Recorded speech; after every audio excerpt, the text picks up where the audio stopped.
Le thème de ce matin, les interdits de la destinée. Tu deviendras tout ce que tu as été créé en fait pour être. Dieu, depuis la fondation du monde, avait décidé que tu devais être une certaine personne.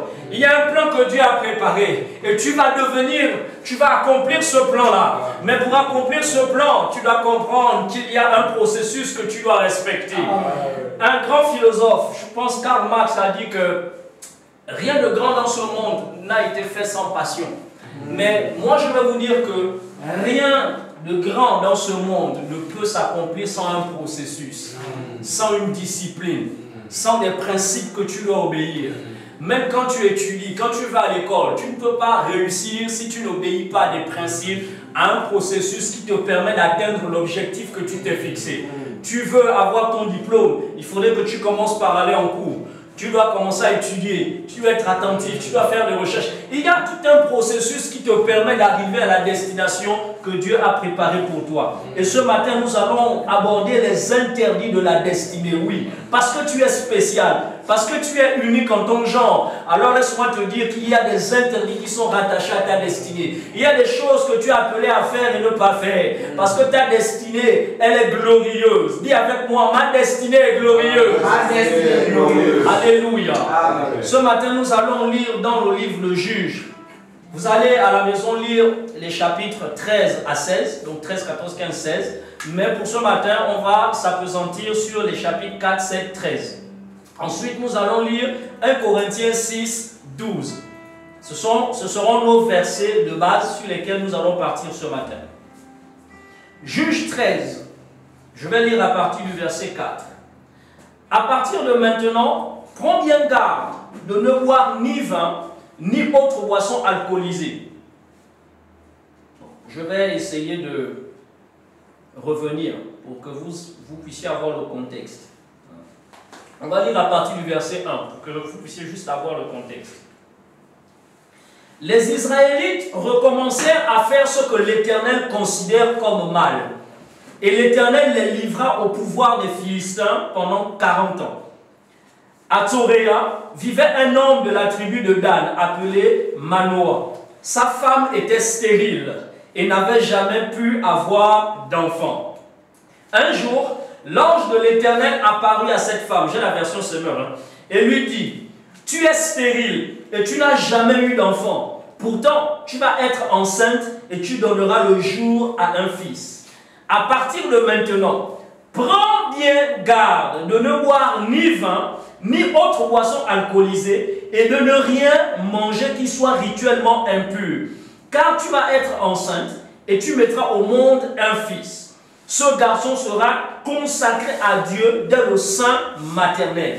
Jamais il ne devra se couper les cheveux ou la barbe. C'est lui qui commencera à délivrer Israël des Philistins. » La femme rentra chez elle et dit à son mari, « Un homme de Dieu m'a abordé. Son aspect était comme celui d'un ange de Dieu. Il était terrifiant. Je ne lui ai pas demandé d'où il venait et il ne m'a pas dit son nom. Mais il m'a annoncé que je vais être enceinte et que je mettrai un fils au monde.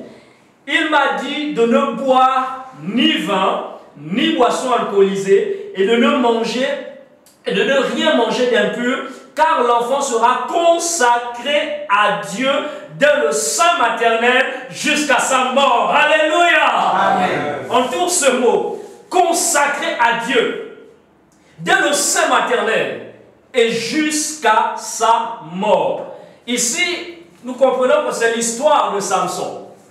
La Bible dit au début que le peuple d'Israël firent ce qui déplaire à l'Éternel et Dieu les a livrés aux mains de Philistins. Et il fallait quelqu'un qui pouvait les délivrer des mains de Philistins. Et donc, Dieu va se révéler à cette femme pour lui dire qu'elle va enfanter. Elle aura un fils. Mais cet enfant-là sera spécial. Cet enfant est un enfant qui a déjà été consacré à Dieu. Mais pour que sa consécration puisse porter son fruit, il y a un certain nombre d'interdits. Il y a un certain nombre d'interdits que la mère devait respecter depuis la grossesse, que l'enfant devait aussi respecter. Il ne devait pas se raser la tête. Et ça faisait partie de ces interdits. 1 Corinthiens 6, Verset 12 dit ceci. Tout m'est permis, mais tout n'est pas utile. Tout m'est permis, mais je ne me laisserai asservir par quoi que ce soit. C'est l'apôtre Paul qui parle. Tout est permis. Tu as le droit de pécher. Tout est permis. Tu as la liberté de désobéir. Tu as la liberté de mener la vie que tu veux. Vous allez voir, moi je regarde beaucoup l'actualité internationale. Donc beaucoup aux États-Unis, je regarde les débats en France à cause de non seulement mon travail, mais parce que je suis très intéressé par tout ce qui est des questions politiques, géopolitiques, tout ça. Donc je regarde beaucoup l'actualité et vous allez voir que nous sommes dans une société où aujourd'hui, le monde veut affirmer son identité. Les gens veulent affirmer leur personnalité. Les gens veulent défendre leurs droits, ce qu'on appelle aujourd'hui les droits humains. Les droits humains, ce sont les droits maintenant qui sont centrés sur les libertés individuelles. C'est pour ça que vous allez voir aujourd'hui, les gens vont vous dire, au nom des droits humains, moi je ne me considère plus comme un homme, je me considère comme une femme. Pourquoi? Parce que c'est ce que moi je veux. Et on veut imposer les droits individuels dans la société pour que ça devienne des droits collectifs. Vous allez voir, on va faire des marches, on va faire des revendications, parce qu'on veut que les droits individuels puissent être appliqués au nom du bien-être commun, puissent être appliqués pour tout le monde. Et on est dans cette bataille-là en permanence, où les gens veulent affirmer leur identité, les gens veulent s'affirmer, les gens estiment que leur corps leur appartient. Donc ils sont libres de faire ce qu'ils veulent avec leur corps. Ils peuvent coucher avec un homme ici, ils peuvent coucher avec une femme ici. Il y a même des histoires où il y a une femme qui a couché avec près de, je pense, 100 ou 200 hommes comme ça en une journée. Parce qu'elle estime en fait qu'elle est propriétaire de son corps. Elle peut faire de ça ce qu'elle veut. Mais c'est normal, tout est permis. Dieu ne viendra jamais du ciel sur la terre pour dire ne faites pas ça. Il va t'attraper la main pour te dire ne fais pas ça. Non. Dieu ne viendra jamais t'empêcher de faire quelque chose parce que tout est permis. Mais pourquoi tout est permis? Lorsque Dieu crée l'homme dans le jardin d'Éden, il met en nous le principe de libre arbitre. Les gens diront mais pourquoi quand Dieu a mis l'homme dans le jardin d'Éden, il a mis le fruit de l'arbre de la connaissance du bien et du mal, sachant qu'il allait manger? Dieu a créé un monde parfait. Nous sommes dans le meilleur des mondes possibles.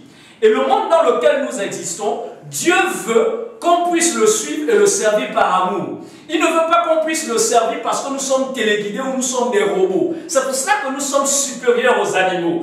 Les animaux ont juste une âme, n'ont pas d'intelligence comme nous. Les animaux n'ont pas la faculté de discerner ce qui est bien de ce qui ne l'est pas. Ils agissent par l'instinct.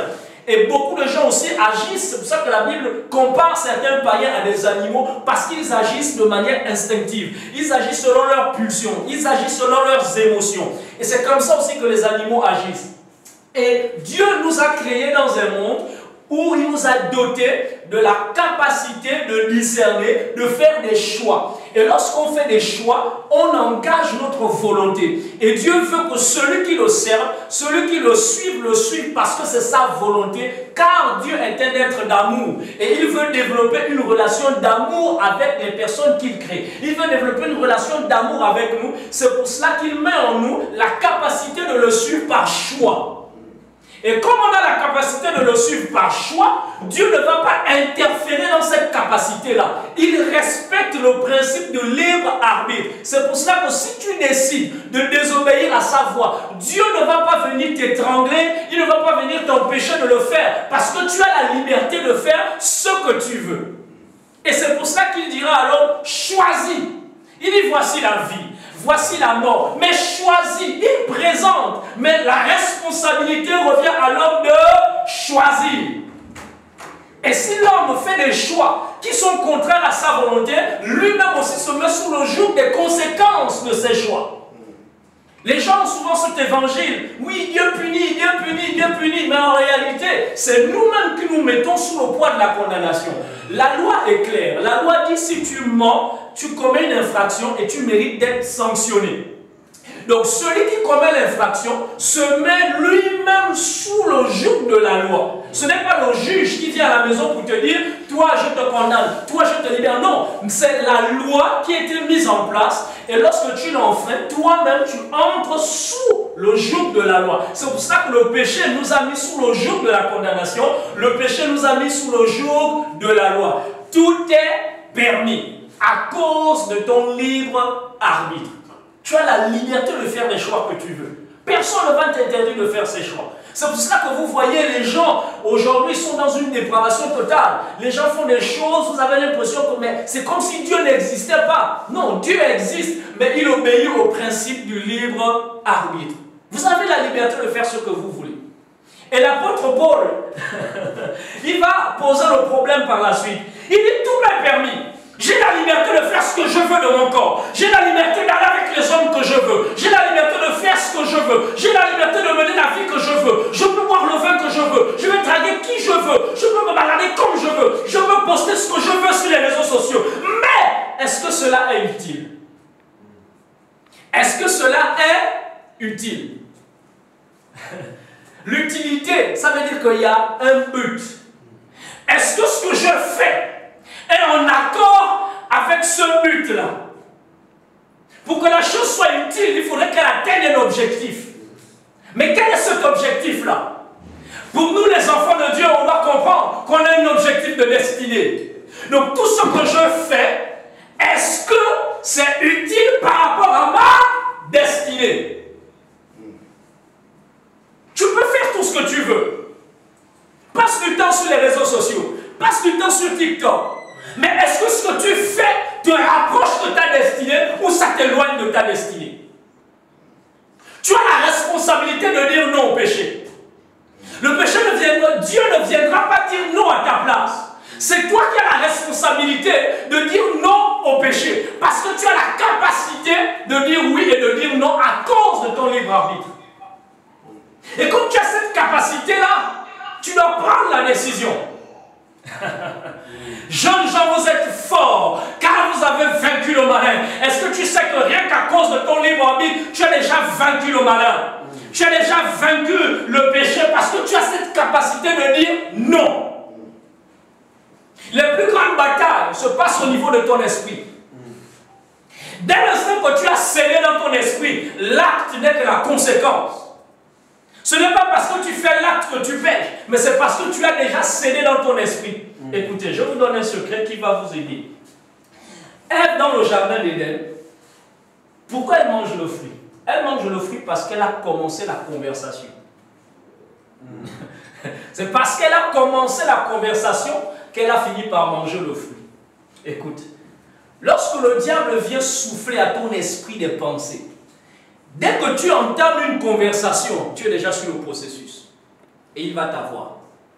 Dès que tu ressens des pensées qui viennent, chasse-les, refoule-les, ne discute même pas, refoule-les. Parce que dès l'instant que tu vas commencer à raisonner avec ces pensées, tu es déjà dans le processus. Et tu vas te retrouver comme Ève. Elle va dire, il a dit ne mange pas. Et le diable lui dit, est-ce qu'il a réellement dit? Le doute s'est installé. Et ça a emmené la chute. À chaque fois que tu ressens des pensées qui montent dans ton esprit, ne négocie pas, chasse ces pensées, refoule-les, sois stratège. Soyez des professionnels de la foi. Lorsque tu sens que ces pensées montent, va sur YouTube, mets les parler en langue, Ramamashanda, et tu vois comment ton esprit s'élève, tu dois savoir canaliser ton âme, mais ça c'est ta responsabilité. Et quand tu canalises ton âme, tu connectes ton âme à l'esprit, l'esprit va faire son job. Son job sera de t'édifier, de te rendre encore plus fort, de t'équiper. Ça, c'est la responsabilité du Saint-Esprit. Mais ta responsabilité, c'est de lui ouvrir la porte. Jésus dit, je frappe. Si tu n'ouvres pas, il n'entre pas. C'est pour ça que le Saint-Esprit ne possède pas les corps, comme le diable. Je ne sais pas si on a déjà parlé de possession du Saint-Esprit, mais on parle toujours de possession démoniaque. Parce que la possession démoniaque, en fait, il n'a pas besoin de ta permission, il entre. Que tu sois d'accord ou pas, il entre. Le diable est un impoli.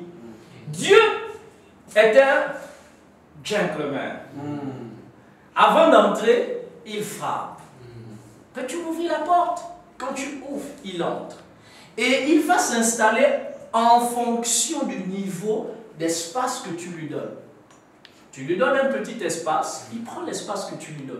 Tu lui donnes un espace large, il prend l'espace large. Donc la responsabilité t'est donnée. Tout dépend de ce que tu donnes comme champ d'action à Dieu. Et j'ai toujours pour habitude de dire que la prière, c'est l'autorisation que nous donnons au ciel pour agir sur la terre.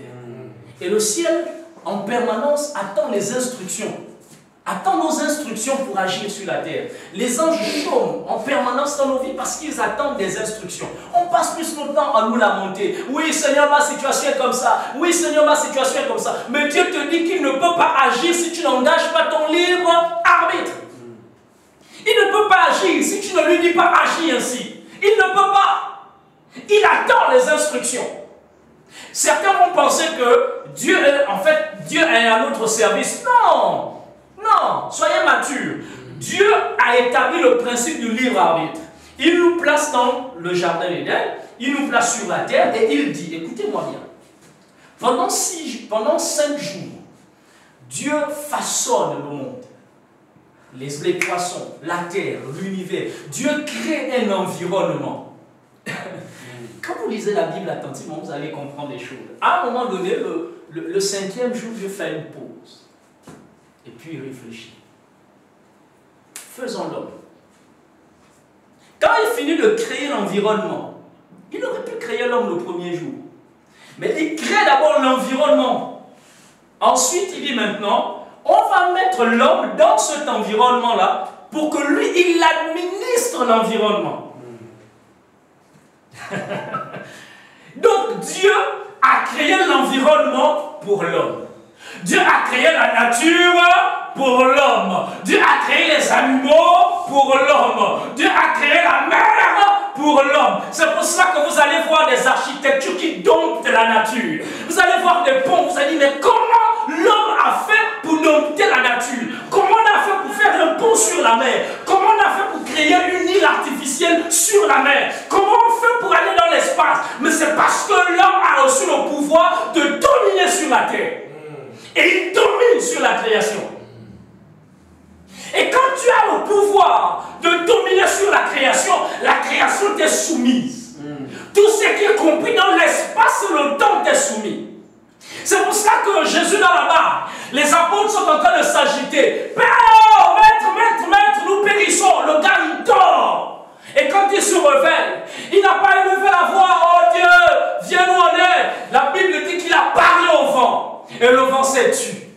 Parce que la nature est soumise. Mais on parle de Jésus qui avait un corps sur la terre. On ne parle pas de Jésus qui était divin au ciel, mais Jésus qui était sur la terre, qui était comme toi et moi, qui avait des faiblesses comme toi et moi. Jésus avait mal au ventre, il avait aussi l'écoulement. Je dis toujours aux gens, simplifiez-vous la compréhension de la Bible. Quand on vous dit des hommes de la même nature que nous, prophète, tu as quelle nature? Tu as quelle nature? Tu es un être humain, tu as peur, tu es effrayé, tu as faim, tu es fatigué, tu es faible. Les prophètes là, ils avaient la même nature. Ils n'avaient pas une nature extraordinaire. Tu ressens des pulsions. Jésus avait ça. Arrêtez de penser que le Jésus humain là, c'était un extraterrestre. Non. Jésus avait les mêmes faiblesses que toi. Ton problème, ce n'est pas la faiblesse que tu as. C'est comment tu gères la faiblesse. C'est pour ça que Jésus était guidé et conduit par le Saint-Esprit qui lui a permis de dompter la faiblesse humaine. Mais Jésus, dans sa dimension humaine, a parlé au vent, il a parlé à la nature, il a maudit un figuier. Mais pourquoi? Parce que la nature est soumise à l'autorité de l'homme. C'est pour ça que Dieu envoie les animaux vers l'homme.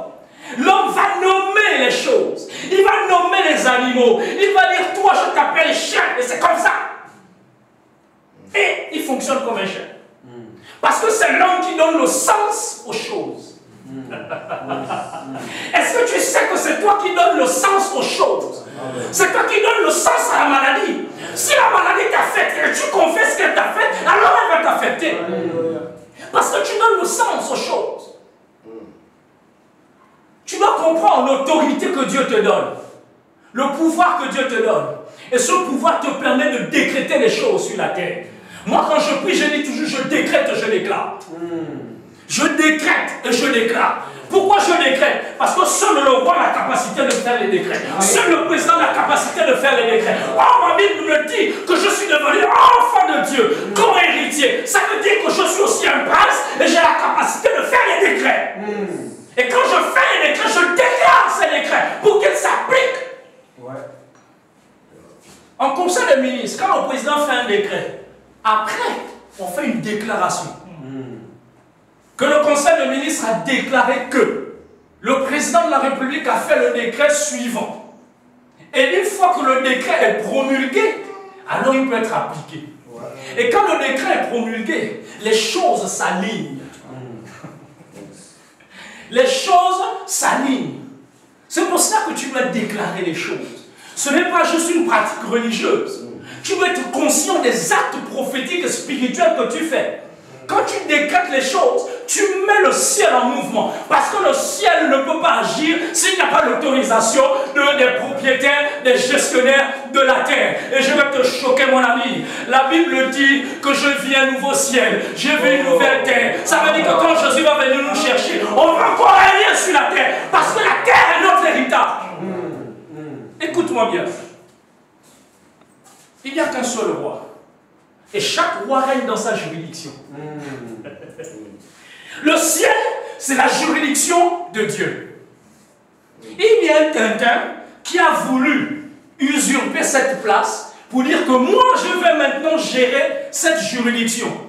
Tout de suite, le gars a été dégagé. Tout de suite, il a été dégagé. C'est-à-dire qu'il n'a même pas eu le temps de bien façonner son plan. Il a pensé dans son cœur, le plan était déjoué. Parce que cette juridiction-là appartient à une seule personne. Mais ma Bible me dit que Dieu t'a donné la terre. C'est pour toi ton héritage. La juridiction de la terre appartient à l'homme. C'est pour cela que Dieu a eu besoin d'un corps pour agir sur la terre. C'est pour cela que Jésus a eu besoin d'un corps. Il dit, tu m'as formé un corps. Parce qu'il ne pouvait pas agir sur la terre s'il n'avait pas le corps qui lui permet d'agir ici. Parce que ici, c'est notre juridiction. Lorsque les anges marchent, à un moment donné, Abraham avait le don de l'hospitalité. Il arrête les anges, il fait manger les gars. À la fin, il dit, cacherai-je quelque chose à Abraham? Après, moi c'est cette partie qui m'intéresse. Il dit, je vais détruire Sodome et Gomorrhe. Abraham sait que son neveu est quelque part là-bas. Et Abraham négocie. Vous voyez le nombre qui était très élevé au départ. Il descend jusqu'à 5. En réalité, Abraham, s'il avait compris que Dieu attendait juste son accord, s'il avait compris, il aurait dit, écoute, si tu ne trouves même personne, laisse, Dieu aurait obéi. Dieu aurait obéi. Parce qu'à chaque fois qu'Abraham disait, mais si tu trouves, je ne ferai pas. Dieu n'a mis aucune résistance. Aucune résistance. Pourquoi? Parce qu'il attendait l'instruction d'Abraham qui était prophète. Le prophète fait quoi? Il déclare les oracles. Le prophète déclare les choses. Et Dieu attendait qu'Abraham puisse dire non, si tu ne trouves personne, laisse. Dieu n'aurait pas détruit Sodome et Gomorrhe. En quelque sorte, c'est lorsque Abraham a acté le chiffre 5 que Dieu aussi a acté le principe de la destruction. Dès qu'Abraham a dit, ok, si tu ne trouves pas 5, c'est bon. Dieu est parti avec cette consigne. Abraham m'a dit, si je ne trouve pas 5, je rase. Mais si je trouve 5, je ne rase pas. C'est pas Dieu du ciel, quand il est descendu, il est venu avec la pensée de ne pas détruire s'il trouvait 5. Dieu est venu avec la pensée de raser. Abraham lui a dit non. Ici, c'est ma juridiction. Et comme c'est ma juridiction, si tu ne trouves pas 5, je te donne l'autorisation de raser. Et c'est ce qui s'est exactement passé. Dis avec moi, j'ai le mandat. J'ai le mandat. J'ai le mandat. J'ai le mandat. À partir d'aujourd'hui, ne te sous-estime pas. Ne te néglige pas. Tu as le mandat. La destinée, c'est quoi? C'est le plan unique de Dieu pour chaque vie. C'est la raison pour laquelle nous sommes nés et ce que Dieu attend que nous accomplissions sur la terre. Voici ce que Jérémie 1,5 dit. Avant que je ne t'eusse formé dans le ventre de ta mère, je te connaissais. Et avant que tu fusses sorti de son sein, je t'avais consacré. Donc, lorsque tu nais pour accomplir quelque chose qui a déjà été acté. Et c'est parce que ça a déjà été acté que tu es contraint de réussir. Tu ne peux pas échouer. Le diable veut te décourager. Écoutez-moi bien. Le diable ne peut pas arrêter le plan de Dieu dans ta vie parce que ça a déjà été acté. Ça a déjà été validé. Ça a déjà été accompli. La Bible déclare que l'agneau avant la fondation du monde avait déjà été immolé. Christ avait déjà été crucifié avant la fondation du monde. Le diable ne pouvait pas arrêter l'œuvre de crucifixion à la croix. La seule chose, c'est de mettre le point de banane. C'est pour cela que tu te bats. Tu luttes avec le péché. Tu luttes avec le découragement. Tu luttes avec le désespoir. Laisse-moi te dire que ce ne sont que des obstacles. Ce n'est pas la fin. Ce sont des obstacles. La fin, elle est glorieuse. La fin est glorieuse. Dieu a déjà préparé une fin glorieuse. Le diable ne peut que mettre juste des obstacles. Et à chaque fois qu'il mettra des obstacles, son objectif, ce sera d'atteindre ta capacité de continuer. Parce qu'il sait qu'il n'y a que toi seul qui peut limiter l'action de Dieu dans ta vie. Il n'y a que toi-même qui peux bloquer la destinée de Dieu dans ta vie. Même le diable ne peut pas. Lui, sa fin est déjà connue. Donc il va s'agiter pour t'empêcher d'atteindre ta destinée.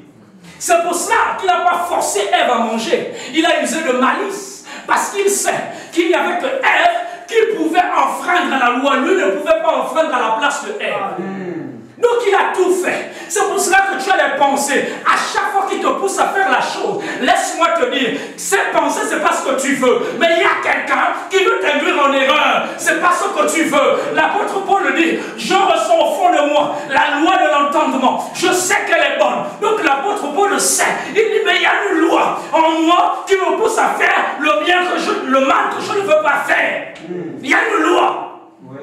Et cette loi, c'est la loi du péché, qui est inscrite dans notre chair. Et le diable va toujours appuyer ce bouton. Donc, la nécessité de discipliner ta vie, de discipliner ton âme. Jérémie 29, 11 dit, car je connais les projets que j'ai formés pour vous, dit l'Éternel. Ce n'est pas moi qui parle, c'est Dieu qui te dit. Je connais les projets que j'ai formés pour toi. Des projets de paix et non de malheur. Donc le malheur qui t'arrive ne vient pas de Dieu. Parce que Dieu a fait des projets de paix. Afin de vous donner un avenir et de l'espérance. Tu ne peux pas te suicider. Tu ne peux pas renoncer.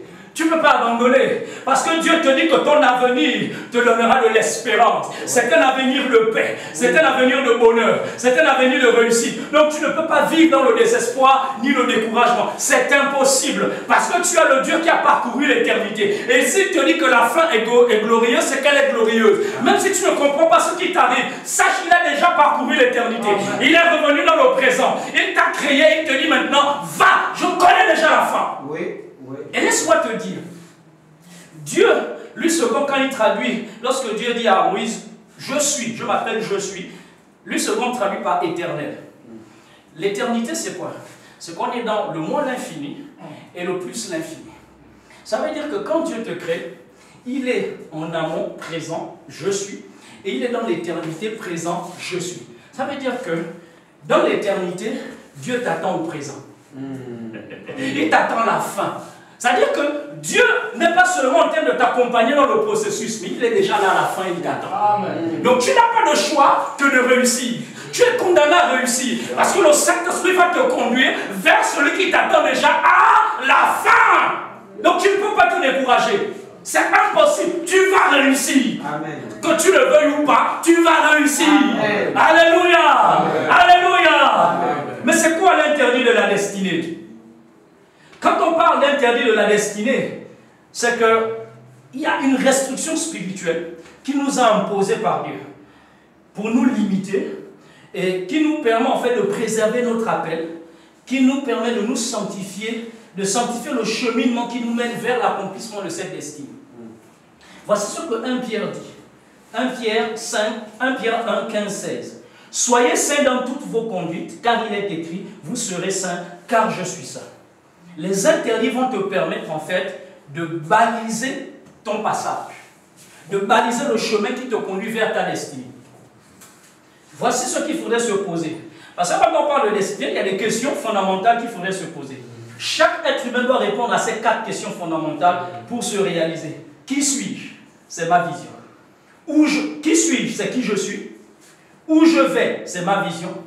Ensuite, que dois-je faire? C'est ma mission, mon ministère. Et comment dois-je le faire? La planification. Maintenant, on va étape par étape. Qui suis-je? C'est ton identité.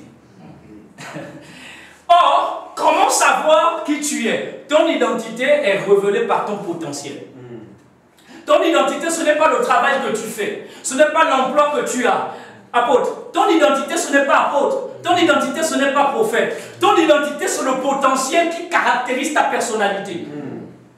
Donc, tout ce que tu fais, il y a l'empreinte de ton identité. Il y a l'empreinte de ton potentiel. Je dis toujours aux gens, comment je fais pour savoir que je suis apôtre? Tout simplement parce que j'ai pris le temps de m'analyser. J'ai pris le temps de regarder mon parcours. À partir d'aujourd'hui, regarde ton parcours. Depuis que tu es né, tu verras qu'il y a un dénominateur commun lié à ta personne. Ton identité est là. C'est cette capacité que tu as naturellement de faire les choses. Et à chaque fois, peu importe le domaine dans lequel tu te trouves, cette capacité se manifeste toujours. Ton identité est là, dans ton potentiel. Moi, je suis quelqu'un de très ordonné, de très rangé, de très discipliné. Je suis quelqu'un de structurel. Si on m'envoie même un document au travail et que ce n'est pas structuré, j'ai du mal à le lire. Je le structure d'abord avant de le lire. Parce que c'est lié à mon identité. À chaque fois que je suis passé dans des endroits, j'ai toujours aimé les endroits où on bâtit les fondations. Je suis arrivé dans les groupes louanges, je n'avais pas de batterie. J'ai pris la batterie, elle était institutionnelle. On ne peut plus faire un culte sans batterie. Il n'y avait pas de culte en direct. J'ai bâti toute la structure de mise en place du live. On me disait que c'était impossible. Ça a été fait. Partout où je suis passé, je suis arrivé dans un département de jeunesse, il n'y avait que 10 000 de corbeilles. Ce qui restait, 10 000. Pas de jeunes, peut-être 2 ou 3 jeunes. On est passé de 2 ou 3 jeunes à 200 jeunes. On a organisé des worship time. On a ouvert des églises. On a financé des missions sociales. Lorsqu'il y avait des actes 1-8, pour ceux qui ont connu ça, on finançait le social avec les étudiants et les élèves. On est parti de rien à une puissante jeunesse qui avait un mouvement. Lorsqu'on avait des conférences à Libreville, cette jeunesse ne pouvait pas venir avec 2 personnes. Il fallait qu'on loue 2-3 bus. Une jeunesse de 2 membres qui, lorsqu'il y a des activités, on est contraint de louer 2-3 bus déplacés parce qu'on était nombreux. On était devenus nombreux. Les caisses commençaient à tourner. Pourquoi? On est parti de rien et on a bâti. On a mené le cactus dans le désert. Mais ça, c'est l'onction apostolique. Parce que l'onction apostolique, là où il n'y a rien, il aime ça. Il aime ces challenges parce qu'il va bâtir des fondations. Et des fondations qui vont perdurer. Il va bâtir des systèmes qui vont fonctionner sans lui. Je suis parti, mais les systèmes fonctionnent. Sans moi, ça continue à fonctionner. Et c'est comme ça que j'ai fini par comprendre pourquoi Dieu m'appelle à être apôtre. J'ai fait des formations en tout ce qui est marketing, stratégie digitale. Et mon métier, c'était de bâtir des stratégies. J'étais à l'aise en bâtissant des stratégies, en bâtissant des structures. Et partout où je suis passé, mes emplois, c'était ça. Consultant en ceci, consultant en digitalisant. Mon travail, c'était de bâtir des structures. Et quand j'ai compris ça, j'ai tout de suite fait le lien avec un ministère apostolique. Je suis passionné par la construction. Ceux qui me connaissent, je construis tout le temps. Je suis en travaux tout le temps. Je casse, je recasse, je casse. C'est normal. Pour moi, c'est normal. C'est de l'argent qui part, mais c'est normal. C'est-à-dire que même dans le sommeil, je casse, je refais. Je casse, je refais. C'est une caractéristique d'un ministère apostolique. J'aime bâtir les fondations. Là où c'est déjà fait, ça ne m'intéresse pas. Là où il n'y a rien, ça m'intéresse. Et quand tu me diras que c'est impossible, je te dis c'est même ça qui est intéressant. Ça, c'est une caractéristique des ministères apostoliques. Il y a plein d'autres choses qui m'ont permis de comprendre. Et ça se répercute dans tout ce que je fais. Dans ma manière de fonctionner. Même dans ma manière de manger. Certains m'ont peut-être observé. Quand moi je mange, mon assiette à la fin est propre. Quand je mange, je vais manger de manière structurée. Je vais peut-être prendre le riz, la banane, c'est-à-dire tout est structuré. C'est un mécanisme normal, c'est naturel en fait. C'est naturel. Mais ça, c'est parce que le ministère apostolique fonctionne avec ce principe de structure. Et donc tu vas comprendre que ton potentiel est ton identité. Ton potentiel révèle ton identité.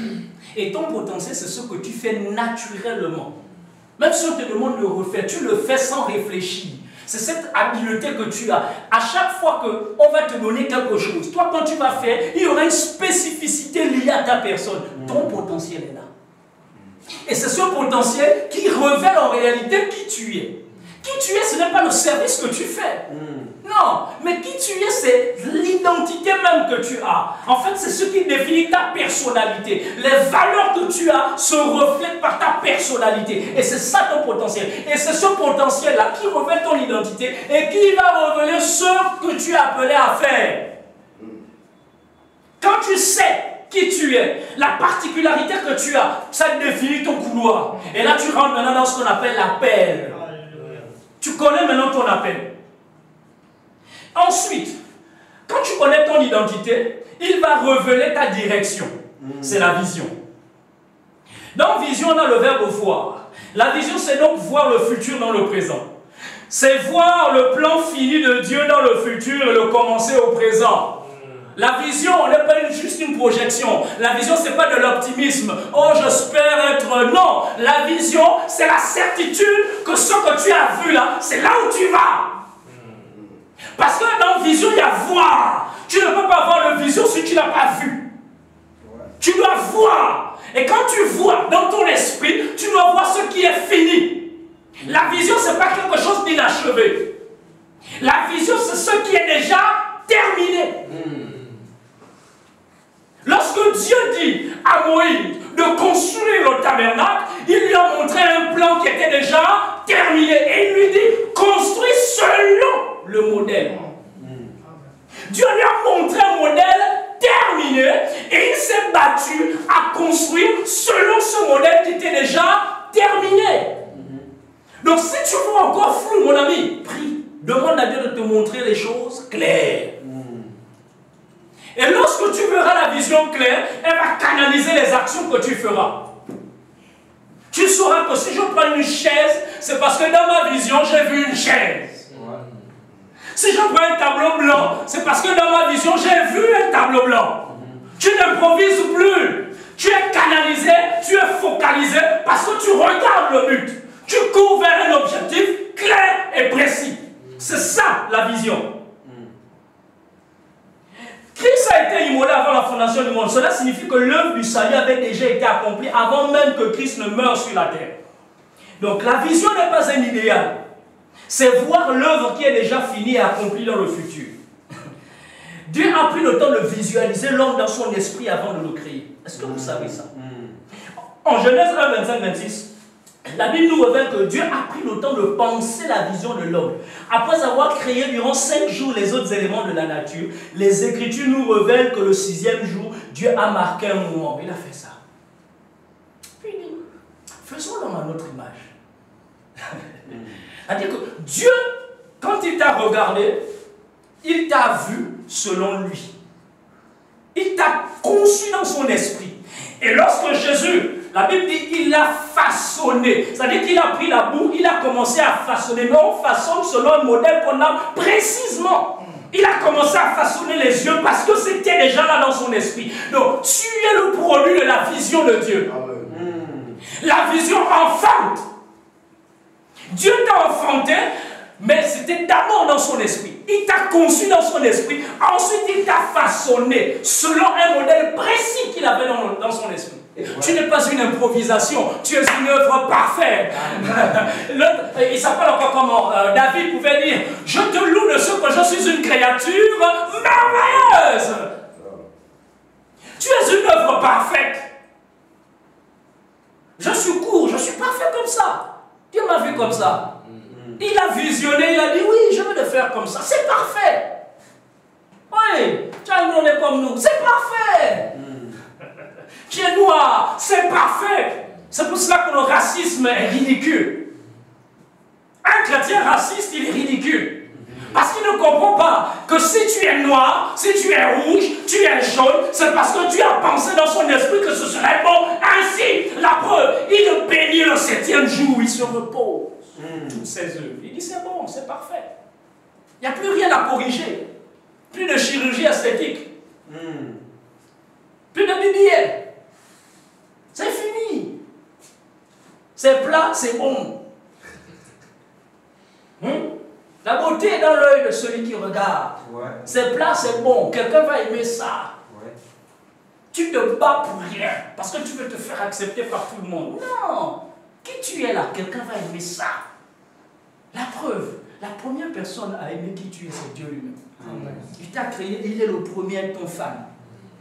Donc les boss que tu as là, lui aime ça. Amen. Amen. Amen. Amen. Oui, les bourrelets, lui aime ça. Ah, j'ai tué les bourrelets. Je ne m'aime pas comme ça. Mais Dieu t'a conçu. Il savait. Il savait. Il a dit c'est bon. Il y a quelqu'un qui va aimer ça. Tu n'es pas là pour plaire à tout le monde. Il y a quelqu'un qui va aimer ça. Amen. Amen. La vision, c'est l'extériorisation de notre potentiel qui est en nous. Lorsque tu sais qui tu es, la vision va extérioriser ce potentiel. Je vous donne une petite citation. Vous aimez le cinéma, non? Moi, j'aime le cinéma. Optimus Prime. Qui connaît Optimus Prime dans Transformers? Voilà.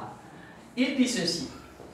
Quand vous pensez que les films ne peuvent pas vous instruire, continuez à être spirituel. Il dit ceci. Il y a des mystères dans l'univers que nous ne sommes pas appelés à percer. Mais qui nous sommes et pourquoi nous sommes ici n'en font pas partie. Ces réponses, on les porte en nous. C'est un robot qui parle. Un robot qui est même plus conscient de son identité que toi. Il te dit, il y a des mystères dans l'univers que tu n'es pas appelé à percer. Jésus, en fait, la Bible nous montre qu'il y a des mystères que seul au ciel on comprendra. Il y a des choses qu'on va comprendre au ciel. Arrêtez de vous battre avec certaines doctrines. Il n'y a que Dieu au ciel qui va trancher sur ça. Mais qui tu es? Pourquoi tu es sur la terre? Tu portes ça en toi. C'est-à-dire que tu te balades tous les jours avec la réponse à ta question. Qui suis-je? Tu te balades avec ça. Assieds-toi. Regarde ta vie. Demande à l'esprit d'ouvrir ton intelligence. Quel est le dénominateur commun avec tout ce qui s'est passé? Pourquoi j'ai toujours été comme ça? Pourquoi j'ai toujours aimé faire ça? Pourquoi j'ai toujours aimé faire les choses de cette manière-là? L'esprit va commencer à te parler que c'est parce que tu as cette particularité que je veux que tu fasses ça. Ton potentiel va révéler ta vision. Et tu dois comprendre, pour affiner maintenant ta vision, c'est que la vision est toujours orientée vers les autres. Aucune vision n'est orientée vers soi-même. Là, tu vas commencer maintenant à affiner les choses. Lorsque Dieu va te parler de la vision, tu vas maintenant comprendre que la vision doit être orientée vers les autres. Donc la question que tu vas te poser, c'est qu'est-ce que tu m'appelles à faire pour les autres? Comment je serai une source de bénédiction pour les autres à travers le potentiel que j'ai? Vous voyez que ça devient plus précis. Je sais qui je suis, ce qui fait ma particularité. Comment maintenant cette particularité peut-elle bénir les autres? C'est ça la vision. Regardez, pour identifier ta vision, 1, tu dois avoir le souci de voir les autres réussir dans la vie. Tu dois avoir ce souci de faire grandir les autres, faire passer le bonheur des autres en premier. À chaque fois que tu vas commencer à chercher le bien-être des autres, tu vas chercher à résoudre des problèmes. Parce que pour qu'ils soient heureux, tu dois identifier ce qui les rend malheureux. Et comment mon potentiel peut résoudre ces problèmes-là. Et quand tu as défini déjà comment ton potentiel peut résoudre le problème que tu as identifié, paf, tu as trouvé ta vision. Parce que tous les jours tu marches et tu constates des choses. Si tu as une habilité dans la construction, tu ne vas jamais être interpellé par les finances. Jamais. Tu ne vas jamais être interpellé par quelqu'un qui a l'arthrose. Tu n'es pas médecin. Ça ne te parle pas. Mais lorsque tu as l'habileté dans la construction, tu vas passer, tu vas voir des déchets partout. Tu dis, mais on peut faire faire quelque chose. On peut construire un bar. C'est-à-dire que ton cerveau va commencer à réfléchir selon ton identité. Cherchez les problèmes, allez à la quête des problèmes et vous allez découvrir votre vision. Parce qu'à chaque fois que votre potentiel sera au contact d'un problème, il va produire. C'est une réaction en chaîne. Il identifie le problème, il produit une solution. C'est pour cela que nous sommes le sel de la terre. C'est pour cela que le sel, pour qu'il apporte la saveur, il doit être plongé dans la soupe. Tu dois être plongé dans le monde. Là où il y a des problèmes, pour pouvoir identifier ces problèmes, et ton potentiel qui est le sel de la terre va apporter la saveur, va résoudre ces problèmes. Mais comment tu te dissocies de ces personnes-là et tu veux être utile? Ça n'a pas de sens, c'est contradictoire. Que dois-je faire? Le que dois-je faire révèle notre ministère. Maintenant, entre la vision et le ministère, il y a un pont. C'est ce qu'on appelle l'appel. Le pont entre la vision et ton ministère, c'est ton appel. Parce que lorsque tu découvres la vision, tu vas découvrir ton appel. Or, tout appel demande une préparation. Et le temps là te permettra maintenant d'affiner en fait ton ministère, d'affiner pour maintenant accomplir le ministère. C'est pour ça que tu ne peux pas te jeter tout de suite si tu ne prends pas la peine de te préparer. Lorsque tu sais là où Dieu t'appelle, tu sais ce qu'il faut faire pour arriver là. Si Dieu t'appelle à être médecin, tu dois aller à l'école de médecine. Là, tu es dans le processus de la préparation. Tu prépares maintenant ton appel. Et une fois que tu es prêt, tu vas maintenant commencer à exercer dans la médecine. Et là, tu es dans le ministère. Tu veux te marier, mais tu ne te prépares pas. Mais tu vas aller faire un crash. Le mariage, c'est comme l'avion. Si tu te maries bien, tu vas plus vite, tu arrives à destination. Si tu te maries mal, on ne retrouve pas les corps des crashs. On parle, tu es ton corps. Sauf si vraiment il a pitié de toi. Mais généralement, quand tu as raté là-bas, les soucis, ça tue la santé mentale. Je parle par expérience, je connais des gens qui vivent ça. Donc, quand tu sais où tu vas, tu te prépares pour atteindre le but. Tu ne peux pas aspirer au mariage et tu ne te prépares pas. Ça n'a pas de sens.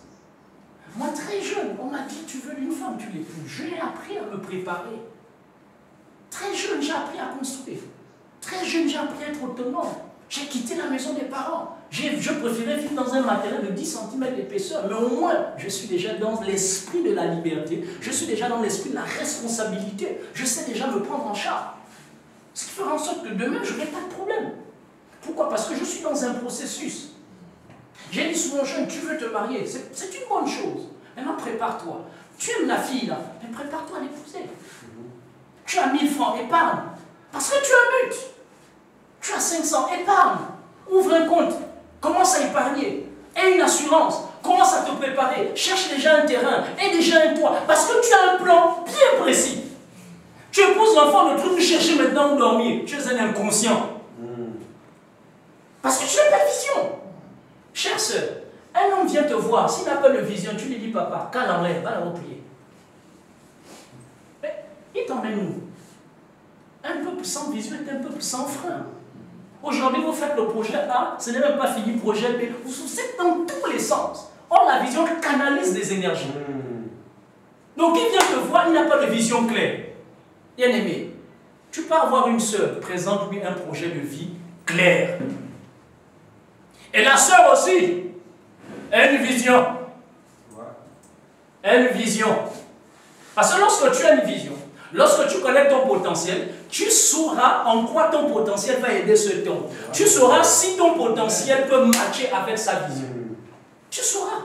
Est-ce que ton potentiel va amplifier sa vision? Est-ce que ce que Dieu t'appelle à faire est en cohérence avec sa vision? Si ce n'est pas en cohérence, frère, excuse-moi, mais ça ne va pas matcher. Et là, vous devenez des professionnels dans la foi.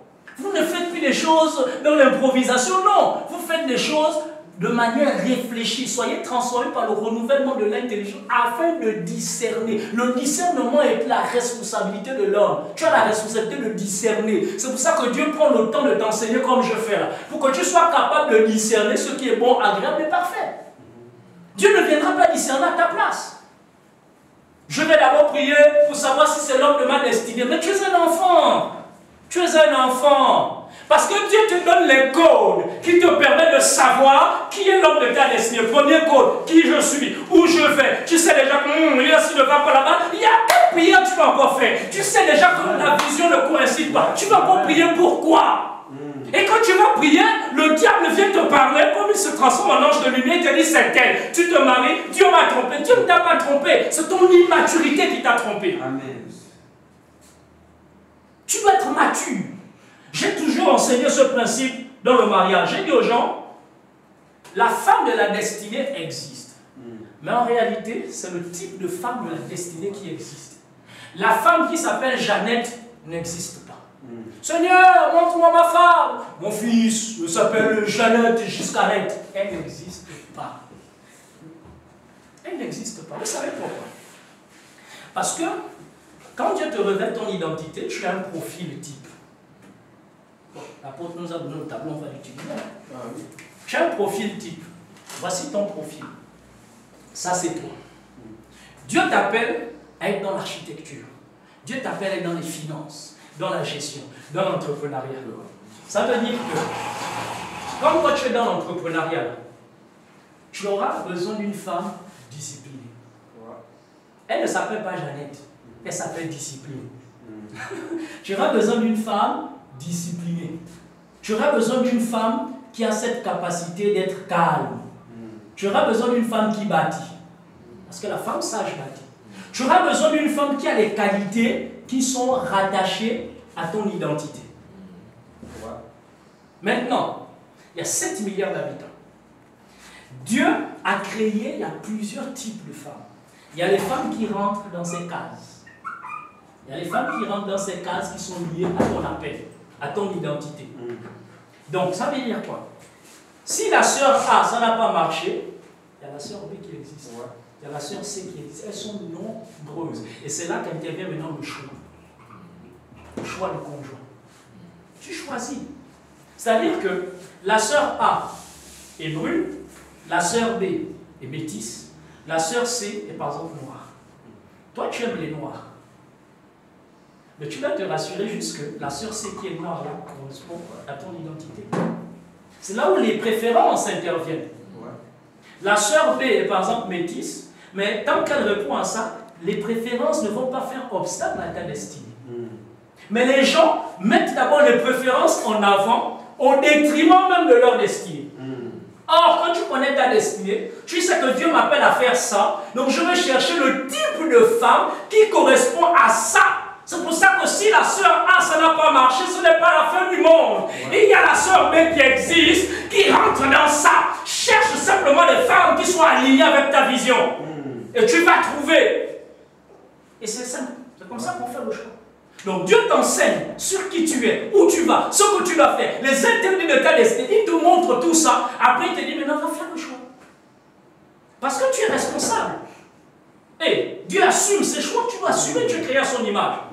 Tu ne diras pas que c'est ta femme que tu m'as donnée. Vous voyez les responsabilités là-dedans. C'est-à-dire qu'il a manifesté le besoin d'une femme. Et Dieu n'a pas juste dit, il n'est pas bon. Dieu a regardé, il a vu que le gars n'est pas bon qu'il reste seul. Il dit, je vais lui faire une aide, quelqu'un qui va l'aider, parce qu'il n'est pas bon que le gars là soit seul. Dieu a constaté. Vous savez, il y a des besoins qu'on exprime sans le dire.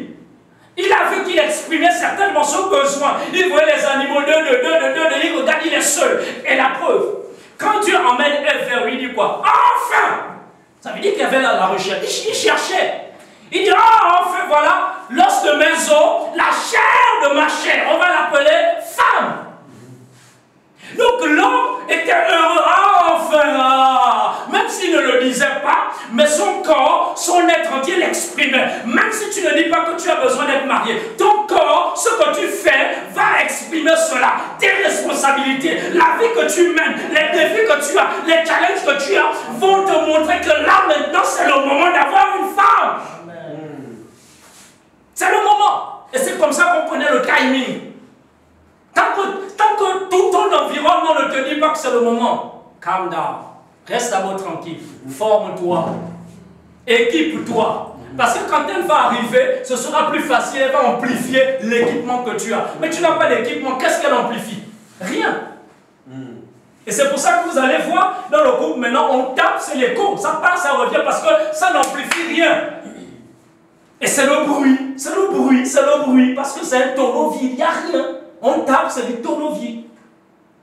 Maintenant, comment faire pour accomplir la vision que j'ai? C'est par la planification. Votre identité révèle votre vision. Et le passage entre la vision et le ministère, c'est la paix. Mais il y a un point important du ministère que vous deviez comprendre. C'est que le ministère, ce n'est pas être apôtre, prophète, docteur. Le ministère est lié à votre identité. À qui vous êtes. Apôtre, c'est une fonction. Mais dans cette fonction-là, il y a aussi l'identité. Parce que ton identité va se révéler dans cette fonction. C'est pour ça que tu peux être apôtre et tu prophétises.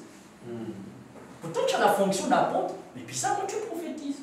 Tu as la fonction d'apôtre, mais tu enseignes. Pourquoi? Parce que l'identité de l'apostolat n'est pas dans la fonction, mais dans qui tu es en fait. Et comme ton identité, c'est dans qui tu es, ça va se matérialiser maintenant dans chaque domaine de ta vie. Moi, je dis toujours qu'on parle des ministères. Des ministères. Pourquoi? Parce que être un père est un ministère. Tous les projets que tu mets en place dans le but d'accomplir la vision est un ministère. Dans le ministère, il y a mission. Donc, la mission, c'est un but qu'on te donne. Donc, à chaque fois que tu te définis un objectif à atteindre, pour accomplir la vision, tu es dans le couloir de tel ministère. C'est pour cela que tu ne peux pas privilégier le ministère pastoral au détriment de la famille. Tout doit être lié.